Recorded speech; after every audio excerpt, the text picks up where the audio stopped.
இடையூறு நமக்கு. நீங்க வீட்டில் கூட பார்த்தீங்கன்னா நாறுகளால நிறைய இடையூறு. நாத்த நாறு, கொழுந்த நாறு, மாமனாறு, இப்படி சில நார்கள்லாம் வீட்டில் இருந்ததுன்னா கொஞ்சம் பிரச்சனை அதிகமாக இருக்கும். அதை பிச்சிடணும். நாரெல்லாம் பிச்சு போட்டுட்டு ஓடு ஸ்ட்ராங்காக இருக்கும். அந்த ஓடு கடினமான ஓடு இருதயம், அதை ஓங்கி அடிக்கணும். இருதயம் நொறுங்கணும். அது செதறும் போது அது உள்ள இருக்கிற தண்ணி வெளியே சிந்தும். அது மாதிரி இருதயம் நொறுங்கும் போது கண்கள் இருந்து கண்ணீர் வரணும். அப்போ உள்ள இருக்கிற வெண்மையான பாகம் பரிசுத்த வாழ்க்கையை காட்டும். இதுக்கு அடையாளமாக தான் தேங்காயை உடைக்கிறாங்க. ஆஹா, இதுக்கு தானுங்களா? எங்களுக்கு தெரியாதே. நீங்கள் அறியாமல் செய்கிறீர்கள், நாங்கள் அறிந்து செய்கிறோம். நீங்க அடையாளமாக தேங்காயை உடைக்கிறீங்க, நாங்க உள்ளத்தை உடைக்கிறோம். ஐயா, உள்ளத்தை உடைக்கிறோம். என் பாவத்துக்காக என்னை சுற்றி இருக்கிற நார்களை பிரித்தெறிந்து விட்டு அந்த கடினமான இருதயத்தை இயேசுவின் நாமத்திலே உடைத்து இந்த உள்ளத்தை வெள்ளையாக்கிக் கொள்ள கண்ணீர் சிந்தி. புஷ்பம் எதுக்கு? பூ எதுக்கு? தொட்டு பார்த்தா சாஃப்டா இருக்கும். நல்ல சாஃப்ட் நேச்சர் இருக்கணும். எரிச்சல் உள்ள ஆவி, கோவ ஆவிலாம் இருக்கக்கூடாது. தொட்டா சுனிங்க ஆவி இருக்கக்கூடாது. சாஃப்ட் நேச்சர் இருக்கணும், மிருதுவா இருக்கணும். அதே சமயத்தில் அந்த பூ வாசனை வீசுது. நம்ம கிறிஸ்தவர்களுக்கு 2 வாசனை இருக்கு. சொல்லுங்க, என்னென்ன வாசனை? ஒரு பாட்டில் 2 சென்ட் இருக்காதுங்க. ஆனா இந்த பாட்டில் 2 சென்ட் வச்சிருக்காரு.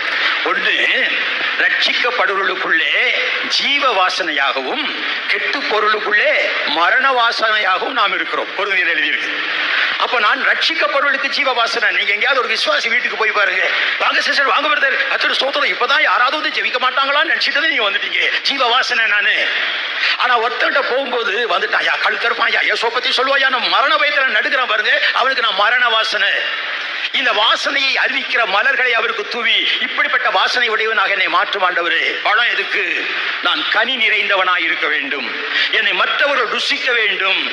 எதுக்கு? சூடம் கொளுத்தி வச்சா எரிஞ்சு ஒண்ணுமில்லாம போகும். அவர் பெருகவும் நான் சிறுகவும் வேண்டும்.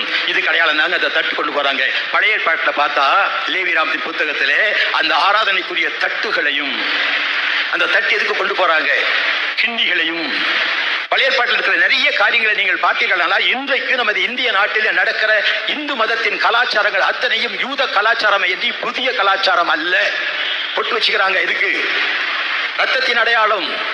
நீ எகிப்திலிருந்து வந்த விதத்தை நினைத்து பார்க்கும்படியாக இதை உன் கண்களுக்கு நடுவே ஞாபக குறியாய் வைத்துக்கொள். ரத்த அடையாளத்தை வைத்துக்கொள். சிவப்பு போட்டு வைக்கிறாங்க. அது உன் வீட்டு மேற்சட்டத்திலும் நிலைக்கால்களிலும் பூசுவை. இன்றைக்கும் இதுகள் செய்கிறார்கள். அந்த சிவப்பை உன் கையிலே கயிர்களால் கட்டிக்கொள். சிவப்பு நூல் கட்டிக்கிறாங்க. ஏன் செய்யறாங்க? அவர்கள்கிட்ட பதில் சொல்றதுக்கு இடமில்லை. ஆனா பைபிள்ல பதில் இருக்குது.